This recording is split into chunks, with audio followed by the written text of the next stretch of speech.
Le soleil était haut dans le ciel et le majestueux hall de l'hôtel Royal Crest scintillait sous les lustres de verre.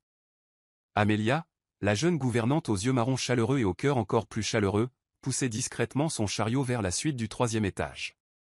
Habituée à être invisible, elle nettoyait le luxe sans jamais en faire partie. Mais aujourd'hui, quelque chose clochait. On lui avait assigné une chambre qu'elle n'avait jamais vue auparavant, la suite 307, occupée par un client gâté dont les plaintes résonnaient à la radio du personnel comme un tonnerre. En arrivant dans la suite, la porte s'ouvrit brusquement avant même qu'elle ait pu frapper.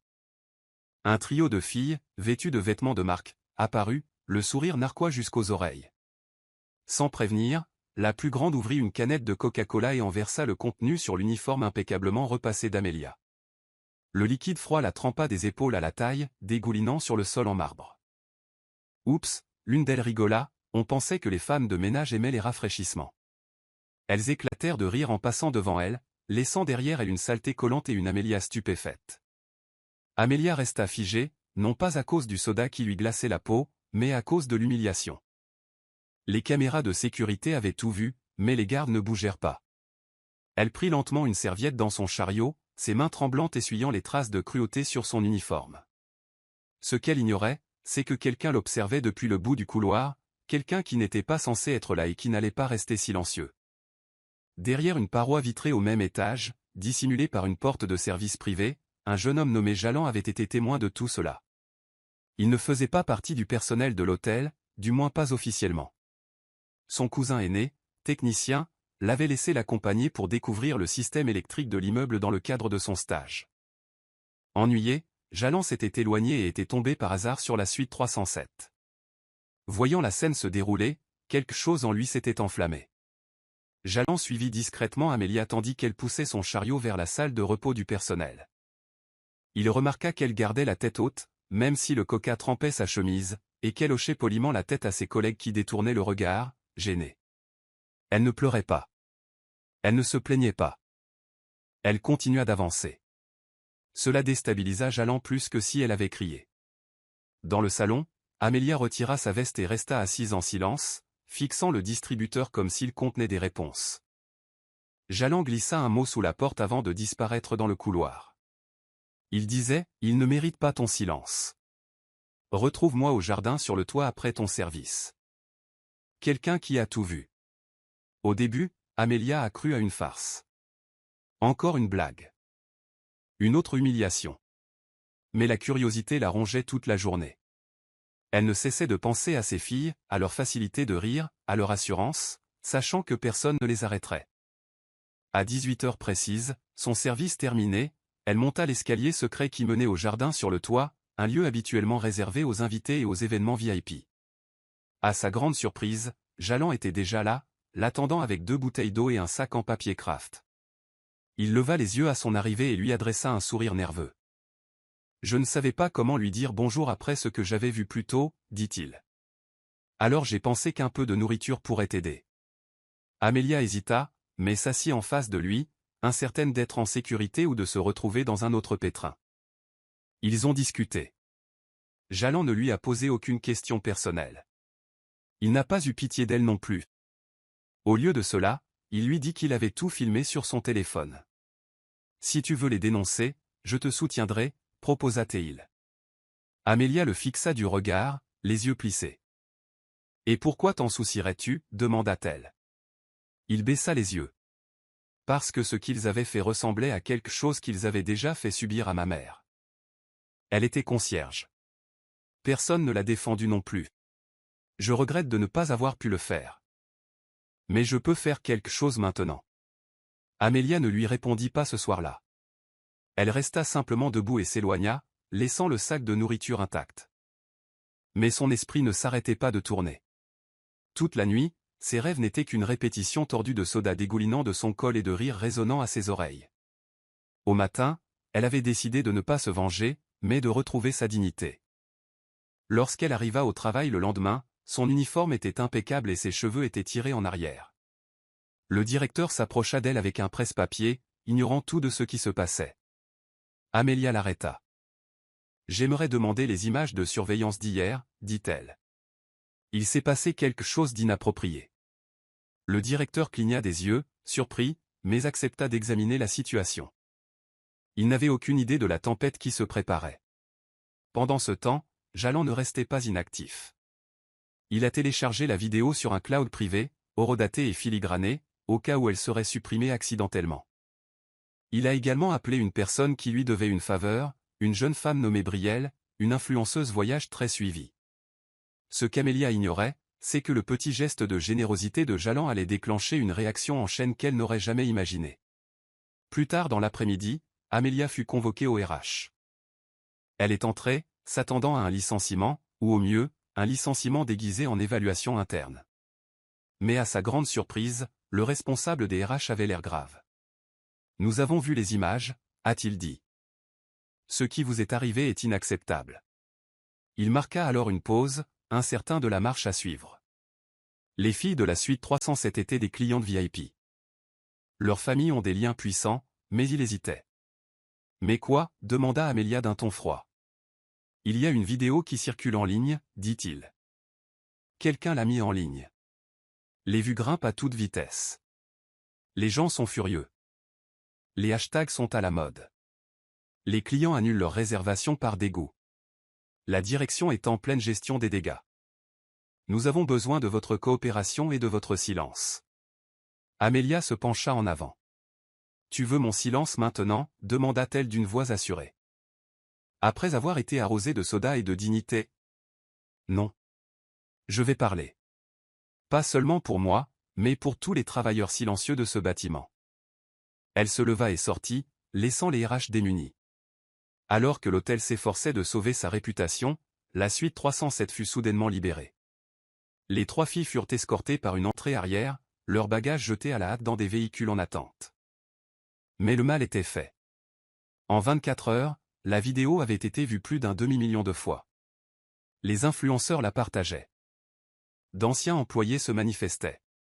Soudain, Amelia n'était plus seulement une femme de ménage, elle était un symbole. Jalland observait le chaos se dérouler depuis la ligne de touche, stupéfait. Il ne s'attendait pas à ce que le monde s'en soucie autant. Mais ce qu'il admirait le plus, c'était la façon dont Amelia gardait les pieds sur terre. Elle ne courait pas après les projecteurs. Elle arrivait toujours à l'heure au travail, balayait toujours les couloirs, adressait toujours un sourire aimable aux clients, comme si Internet ne l'avait pas transformée en héroïne du jour au lendemain. Un matin, alors qu'Amelia pliait des serviettes propres dans la réserve, le directeur général de l'hôtel entra. Pas le responsable d'étage ni le responsable des ressources humaines, mais le véritable directeur général. « Mademoiselle Amelia, dit-il en ôtant son chapeau. Je tiens à m'excuser. Personnellement. Et je voudrais savoir comment on peut régler ça. » Amelia le regarda droit dans les yeux et répondit, « Commencez par nous traiter comme des personnes, pas comme des uniformes.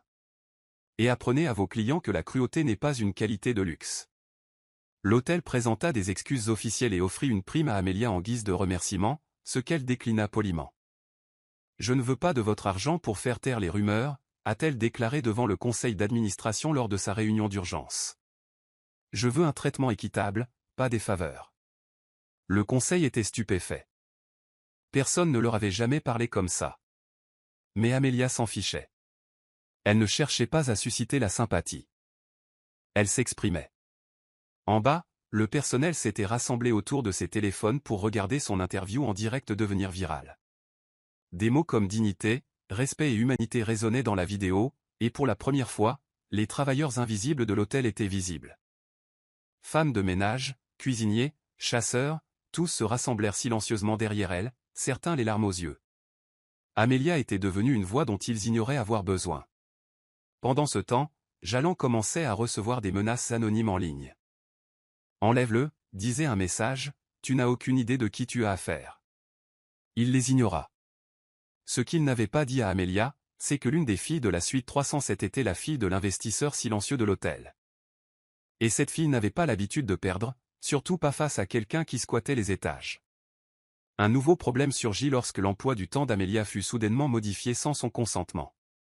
Son trajet habituel au 3e étage fut réaffecté au stockage et à la buanderie du sous-sol, un travail généralement utilisé comme punition ou pour obtenir le silence. Elle entra dans l'espace exigu et regarda autour d'elle. Pas de fenêtre. Pas d'air frais. Juste des sacs de draps et du chauffage. quelqu'un essayait de la tamiser. Au lieu de se plaindre, elle transforma la pièce en sanctuaire. Elle a organisé toute la buanderie, étiqueté chaque étagère et créé un espace propre et accueillant. Les autres employés ont commencé à passer voir comment elle l'avait transformé. « Tu ne fais pas que travailler », a dit l'un d'eux. « Tu construis quelque chose. » Amelia sourit. « Je survis intelligemment. » Cette nuit-là, Jalon la trouva en bas, en train de plier des serviettes comme si de rien n'était. « Il croit t'avoir réduite au silence, » dit-il. Amelia leva les yeux. « Non. Ils m'ont juste offert une autre scène. Et j'ai bien l'intention de briller ici. » La nouvelle de la rétrogradation d'Amelia se répandit rapidement, et les employés commencèrent à protester discrètement en imitant sa résilience. Le personnel redoubla d'attention, accueillant les clients avec fierté et refusant de laisser passer le manque de respect. Un puissant phénomène se tramait sous les sols cirés de l'hôtel, et il portait un nom, l'effet Amelia. Les clients ont également commencé à le remarquer. Un client VIP a écrit « Je n'ai jamais vu un personnel d'hôtel aussi attentionné. Il y a une certaine dignité discrète dans l'air. C'est magnifique. » À l'insu de la direction, ce client était un critique d'hôtel réputé, et son avis a tout changé. Il a demandé à rencontrer Amelia en personne. Amelia, toujours vêtue de son uniforme de blanchisserie, fut escortée jusqu'au toit pour la réunion. « Vous ne me connaissez pas, » dit l'homme, « mais je sais ce que vous avez fait. Et je veux partager votre histoire. » Amelia hésita, craignant que la situation ne dégénère à nouveau, mais il ajouta, « Tu n'es pas qu'une histoire. Tu es un mouvement. » L'investisseur de l'hôtel, celui dont la fille avait renversé du soda sur Amelia, eut vent de la vague virale et débarqua à l'improviste. Dès qu'elle est sortie de son véhicule de luxe, l'atmosphère a basculé. Elle a demandé une réunion immédiate avec le conseil d'administration et a posé une question cinglante, pourquoi Internet célèbre-t-il davantage une femme de chambre que notre hôtel? La tension s'est répandue comme une traînée de poudre dans le bâtiment. Le personnel l'a ressenti. La direction le craignait. Mais Amelia resta calme. Elle s'y était déjà préparée. Avec l'aide de Jalon, elle a créé un journal numérique relatant les témoignages anonymes d'autres femmes de chambre et employés de différents hôtels. Ce journal s'intitulait « Derrière les portes, nous nettoyons ». Lorsque l'investisseur a exigé le licenciement d'Amelia, le conseil d'administration a hésité. « Cela ne fera qu'empirer les choses, disait-il. Elle ne nous fait pas de mal. Elle nous élève. » Mais l'investisseur n'était pas convaincu. Habituée au contrôle, Amelia était un bug dans son système. Alors, elle ferait mieux de choisir la célébrité ou ce travail, rétorqua-t-elle. Amelia fut à nouveau convoquée. Cette fois, l'ambiance était plus froide.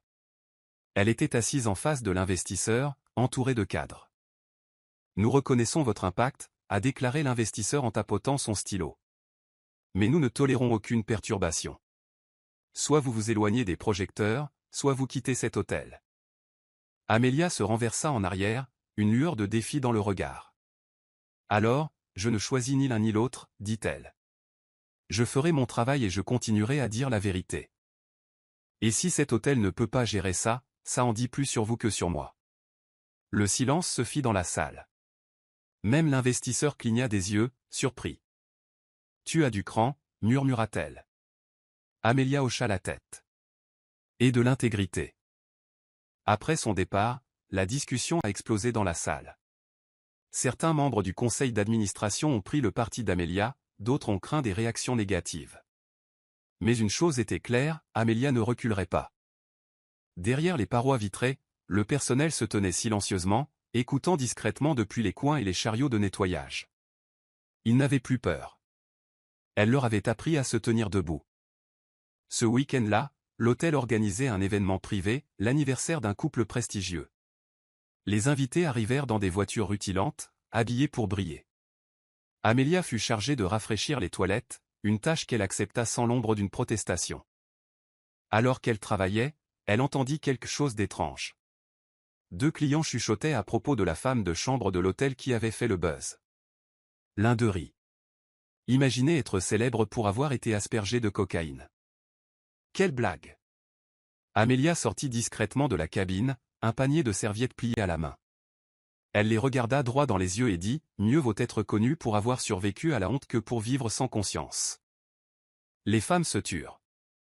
Tandis qu'Amelia s'éloignait, une autre invitée qui écoutait sortit son téléphone.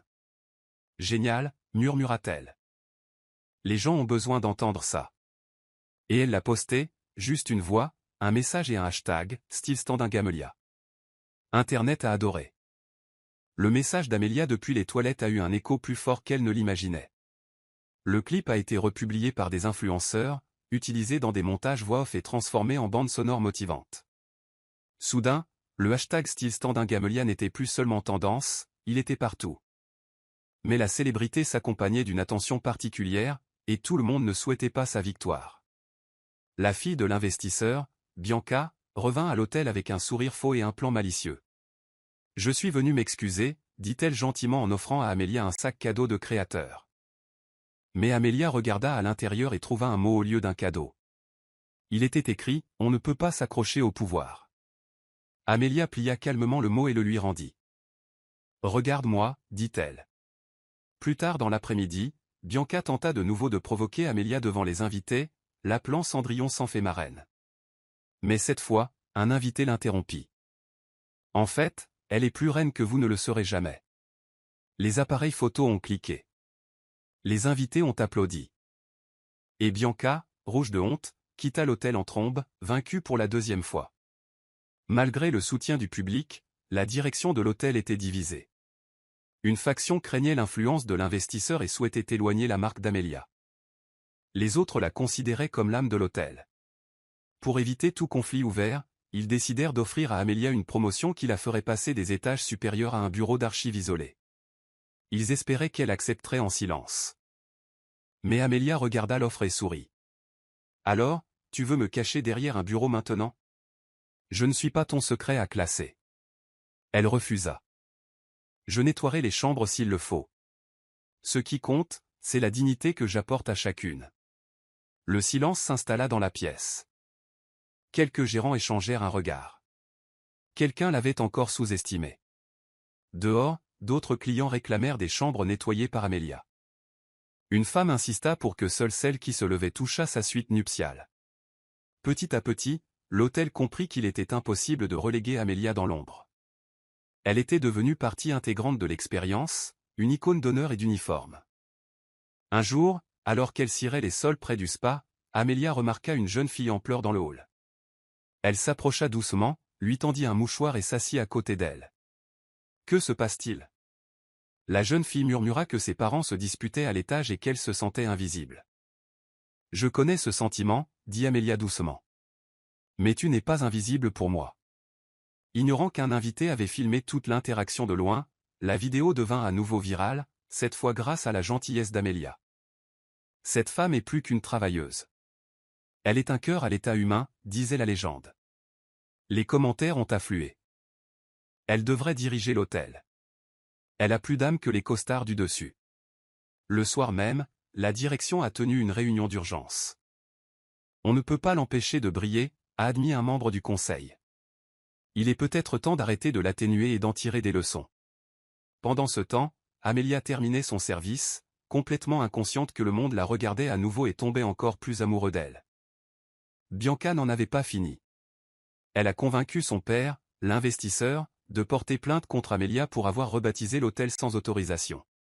C'était ridicule, mais l'investisseur avait du pouvoir. Amelia a été convoquée pour un interrogatoire. Aviez-vous autorisé des invités à vous filmer? Vouliez-vous faire le buzz? Amelia est restée calme. Je ne me suis pas filmée. Je n'ai pas demandé d'applaudissements. J'ai simplement fait ce que je fais le mieux, servir avec honneur. La salle est restée silencieuse. Une responsable a finalement pris la parole et a déclaré que nous devrions plutôt demander pourquoi nos clients étaient plus impressionnés par elle que par nous. Et d'un seul coup, la situation s'est inversée. La nouvelle est immédiatement parvenue au personnel. Ils commencèrent à porter de petits pains avec un symbole de balai, la signature silencieuse d'Amelia. Même les clients demandaient « Où trouver ce pins ?» L'hôtel devenait un symbole de transformation, et Amelia en était le centre. Mais tandis que le public l'adorait, Bianca travaillait discrètement sur quelque chose d'encore plus dangereux. Bianca a décidé que si elle ne pouvait pas détruire Amelia par son statut, elle essaierait de la ruiner par le scandale. Elle a payé un homme pour se faire passer pour un ex mécontent et répandre le mensonge selon lequel Amelia avait tout simulé pour la gloire. Il a publié une vidéo affirmant l'avoir aidé à tout planifier, de l'incident du soda aux interviews virales. L'espace d'un instant, Internet a été secoué. Les gens ont commencé à douter. Les commentaires sont devenus froids. L'hôtel était inondé d'appels exigeant la vérité. Amelia était assise tranquillement dans la salle de repos, les mains tremblantes. « Je n'ai jamais rencontré cet homme », murmura-t-elle. Mais au début, le doute est plus fort que la vérité. Jalin est passé à l'action. Il a rassemblé des images de surveillance, des horodatages et des témoignages du personnel. Un par un, il démonta le mensonge. Puis, un lanceur d'alerte, l'assistant de Bianca, se manifesta, avouant que toute cette diffamation était financée. La vérité blanchit Amelia. Bianca a été démasquée. Internet s'est retourné contre elle avec fureur. Bianca étant déshonorée et son père ayant fait marche arrière, le conseil a officiellement réintégré Amelia à son poste initial. Mais cette fois, on lui a proposé quelque chose de nouveau, un poste de formatrice, où elle aiderait le nouveau personnel à acquérir non seulement des compétences de nettoyage, mais aussi la dignité des clients. « Nous voulons que chaque nouvelle recrue porte votre esprit », a déclaré le directeur. Amelia a accepté, mais à une seule condition. « Créons une ligne téléphonique dédiée à tous les employés », a-t-elle déclaré, afin qu'ils puissent signaler sans crainte des abus ou des traitements injustes. L'hôtel a accepté. Il est devenu le premier hôtel de la région à mettre en place une ligne téléphonique dédiée à l'éthique et le moral de tous les services s'est envolé. Alors qu'Amelia se tenait devant le premier groupe de nouvelles recrues, elle observa leur visage nerveux et leur dit « Vous n'êtes pas là pour vous laisser marcher dessus. Vous êtes là pour servir avec fierté. Et je serai à vos côtés à chaque étape. » Des applaudissements ont fusé et plusieurs mains se sont levées, impatientes d'apprendre non seulement à travailler, mais aussi à marcher la tête haute. Les clients ont commencé à demander à Amelia de visiter l'hôtel. Ils voulaient la rencontrer, la prendre en photo et entendre son histoire. Au début, Amelia hésita. « Je ne suis pas une célébrité », dit-elle. Mais les invités insistèrent. Finalement, l'hôtel lui a laissé le choix, si elle souhaitait participer à des visites guidées pendant ses pauses, il la soutiendrait. Elle a accepté, mais a précisé une chose. « Je vais partager mon histoire, mais je vais aussi partager la leur », dit-elle en désignant ses collègues. Lors de ces visites, elle présentait les cuisiniers, l'équipe de blanchisserie, les gardiens du parking. Elle rendait visible l'invisible, et les gens l'appréciaient pour cela.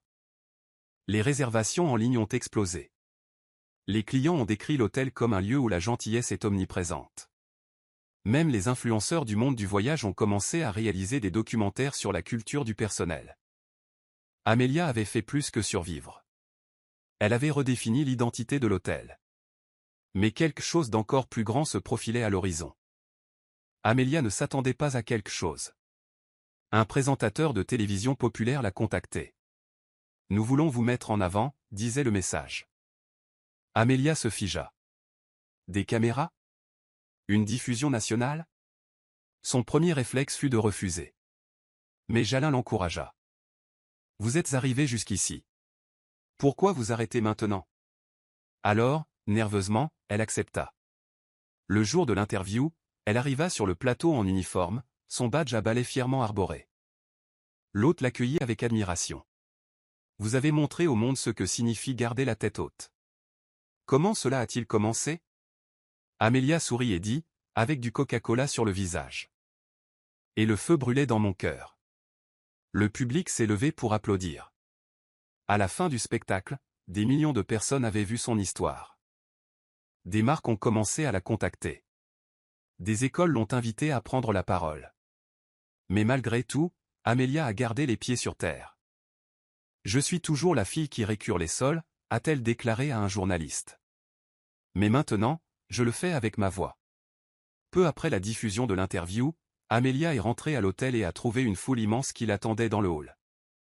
Le personnel, les invités, les journalistes et même les écoliers étaient alignés à l'entrée avec des pancartes sur lesquelles on pouvait lire « On t'aime, Amelia ». Déconcertée, elle se tourna vers Jalin, qui sourit simplement et dit « Tu es devenue plus qu'une simple histoire. Tu es un mouvement ». La direction, consciente de son influence, a organisé une cérémonie de remerciement en son honneur. Mais Amelia a encore une fois surpris tout le monde. Je veux que ce soit pour tous ceux qui portent l'uniforme. Les femmes de ménage. Les plongeurs. Les chasseurs. C'est nous tous qui faisons vivre cet endroit. Elle s'écarta et entraîna ses collègues avec elle, un par un. La foule applaudit plus fort. Plus tard dans la journée, l'investisseur, le père de Bianca, s'est excusé publiquement lors d'une conférence de presse, admettant avoir mal jugé une femme qui avait plus de classe que quiconque dans son entourage. Il a ensuite sorti un chèque et a fait un don au nouveau programme de bien-être du personnel de l'hôtel, à la demande d'Amelia. Ainsi, un ancien ennemi a, sans le savoir, contribué à sa mission. L'influence d'Amelia a commencé à s'étendre au-delà de l'hôtel. D'autres hôtels ont commencé à solliciter ses méthodes de formation. Des entreprises lui ont demandé d'animer des ateliers pour leurs employés. Pourtant, elle est restée fidèle à l'endroit où tout a commencé. Cet hôtel a cru en moi quand les autres ont ri, a-t-elle confié à Jalland lors d'une soirée tranquille sur le toit. Mais la pression est revenue. Un hôtel de luxe lui proposa un poste 10 fois plus lucratif, avec tous les droits médias, une série télévisée et une renommée mondiale. Tu ne feras plus le ménage, disait l'offre. Amelia fixa le contrat. Il scintillait de rêve. Mais elle leva les yeux vers son reflet dans la fenêtre et murmura, « Je n'ai pas honte de mon balai. » Elle déclina. « Si je pars maintenant, je ne serai qu'un nom parmi tant d'autres, à la poursuite de lumière. Mais si je reste, je pourrai être une lumière pour les autres ici même. » Les recruteurs étaient stupéfaits. Mais Amelia avait fait son choix, non pas pour l'argent, mais pour le sens de sa vie. Et ce choix résonnerait plus fort que n'importe quel salaire. Alors que la situation semblait stable, une inspection inattendue frappa l'hôtel. Une équipe d'audit qualité surprise est arrivée, connue pour fermer des établissements sur le champ. La panique a gagné la direction. Mais Amelia s'est calmement présentée et a demandé à diriger elle-même la tournée d'inspection. Qu'il découvre la véritable fierté. De la chambre à la cuisine, de la buanderie au hall, Amelia a guidé les inspecteurs avec grâce et savoir-faire. Elle a présenté chaque département avec assurance et rappelé à l'équipe que la force de l'hôtel ne résidait pas dans ses lustres, mais dans ses employés. Les inspecteurs, qui s'attendaient à une marionnette de relations publiques, furent stupéfaits par son authenticité. À la fin de la visite, l'un d'eux lui remit une note privée. « Vous avez établi une nouvelle norme, pouvait-on y lire. On n'avait jamais rien vu de tel. » Quelques jours plus tard, l'hôtel recevait la meilleure note possible, et l'histoire faisait un nouveau buzz, la gouvernante qui sauvait encore l'hôtel. L'influence grandissante d'Amelia ne réjouissait pas tout le monde. Un nouveau superviseur, M. Harris, a rejoint l'équipe de direction et n'était pas ravi qu'une femme de ménage soit traitée comme une reine. Elle a juste de la chance, a-t-il marmonné lors d'une réunion. Remettons-la à sa place. Mais il n'avait pas fait ses devoirs. M. Harris avait tenté d'humilier Amelia lors d'une évaluation du personnel, remettant en question ses qualifications devant tout le monde.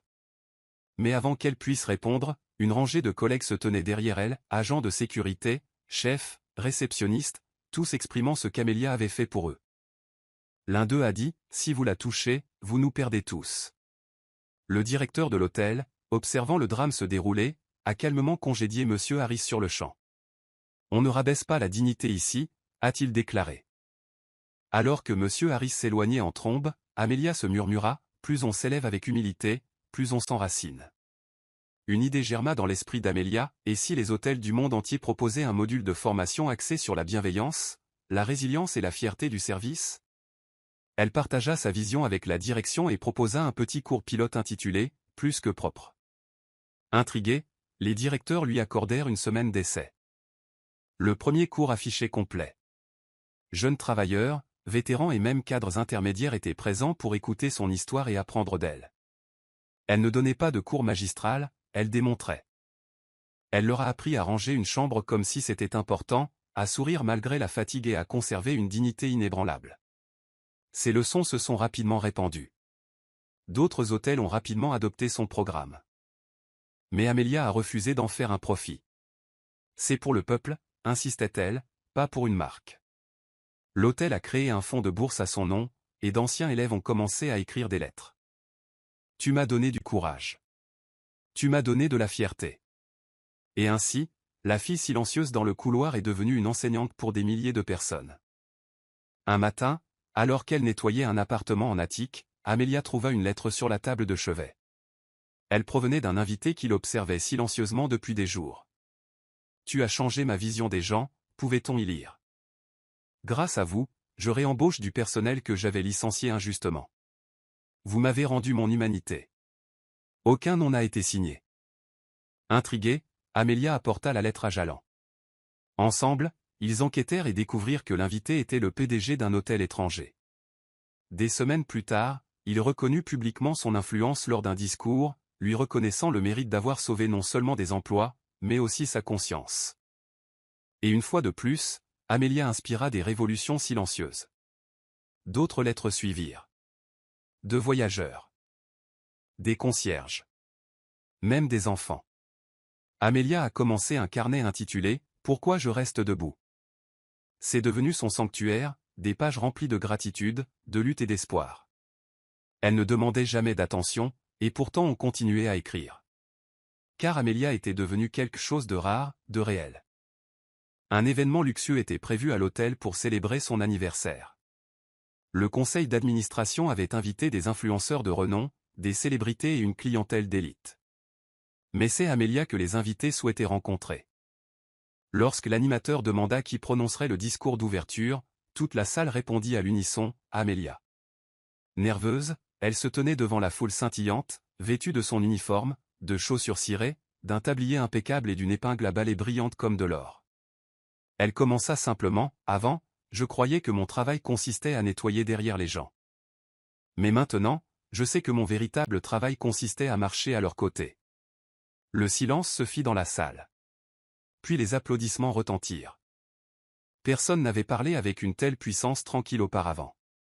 Les invités faisaient la queue pour les photos, non pas avec les dirigeants, mais avec la gouvernante qui avait balayé plus que les sols, elle avait balayé les cœurs. Un journaliste a parfaitement saisi l'événement, l'élégance ne se limite pas aux robes. C'est une question de courage. Le dernier quart de travail d'Amelia est arrivé un jour inattendu. Elle a reçu un appel de la direction ce matin-là. On vous promeut, ont-ils dit. Non pas pour vous retirer du service de nettoyage, mais pour vous donner un nouveau titre, directeur de l'esprit humain et de l'expérience client. Elle marqua une pause. Ce n'est même pas un vrai titre, plaisanta-t-elle. Ça ne l'était pas, répondirent-ils. Jusqu'à ce que tu le rendes nécessaire. Son rôle combinait désormais formation du personnel, interaction avec les clients et bien-être interne. Elle portait toujours fièrement son uniforme, mais elle avait désormais un bureau, une équipe et un héritage à construire. En remplissant son petit casier ce soir-là, elle a laissé derrière elle une seule chose, une paire de gants usés, soigneusement accrochés au-dessus de son vieux chariot de ménage. Un post-it était attaché, laissez ce chariot prêt. La prochaine légende pourrait en avoir besoin. Les années passèrent, et la légende d'Amelia continua de grandir. Des livres ont été écrits, des documentaires tournés. Mais elle est restée les pieds sur terre. Ne me traitez pas d'héroïne, disait-elle souvent. Appelez-moi un rappel. Sous sa direction, l'hôtel est devenu un modèle d'excellence en matière d'hospitalité, mais surtout, un symbole de respect. Un après-midi, Amelia retourna dans le couloir où elle se tenait autrefois seule, couverte de Coca-Cola, baignée de honte. Le silence régnait, la lumière était magnifique, une plaque dorée ornait le mur. C'était là que la dignité reprenait vie. Elle resta là un moment en silence, toucha doucement le mur et sourit. Puis elle se retourna et vit un jeune agent d'entretien se débattre avec un lourd chariot. « Besoin d'aide ?» demanda Amelia. La fille cligna des yeux, surprise. « Toi, tu es elle. » Amelia sourit. « Non, ma chérie. Je suis juste l'une d'entre vous. » Un beau matin, l'hôtel célébrait sa journée annuelle de l'unité, une célébration initiée par Amelia. Alors qu'elle se tenait sur scène, regardant le personnel et les invités rire et danser ensemble, elle sentit une chaleur familière lui monter à la poitrine.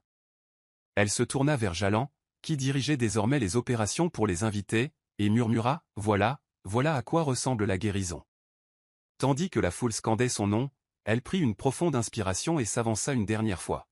« Ils m'ont jeté du Coca-Cola dessus, espérant que je fonde, » commença-t-elle. Mais ce qu'ils ignoraient, c'est que j'étais faite de quelque chose de plus fort. Et chaque tache qu'ils laissaient ne faisait que me faire briller. Sur ce, Amelia leva haut son balai. La foule explosa. La fille qu'ils cherchaient à déshonorer était devenue leur fierté. Et dans le cœur de milliers de personnes, une vérité demeurerait, la dignité ne peut être arrachée. Elle s'élève, plus forte, plus pure, et rien ne peut l'arrêter.